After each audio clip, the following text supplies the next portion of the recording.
On aura besoin de 200 ml de lait, de 60 g de farine, 3 grosses poignées de fromage râpé, quelques vaches qui rient, du jambon d'Inde ici aux olives et de 30 g de beurre.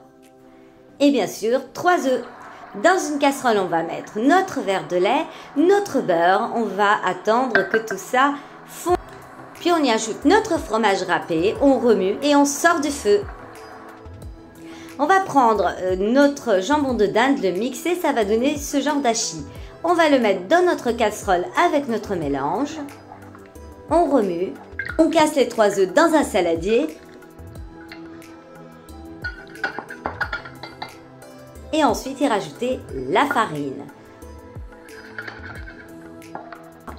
Et on va rajouter notre mélange de la casserole à l'intérieur. On prend un moule à silicone et regardez mon astuce, je vais y mettre un peu de maïzena au lieu de mettre du beurre. Je vous expliquerai après pourquoi. Ensuite, on va remplir avec notre farce, notre mélange, pas jusqu'au bout puisque ça va gonfler pendant la cuisson. Et enfin, nous allons découper des petits morceaux de vache qui rit et en mettre à l'intérieur.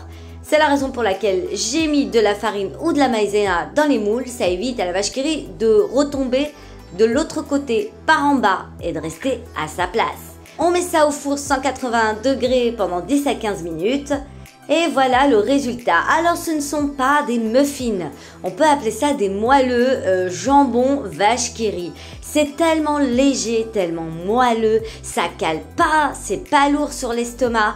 À tester, vous m'en direz des nouvelles. Franchement, une tuerie.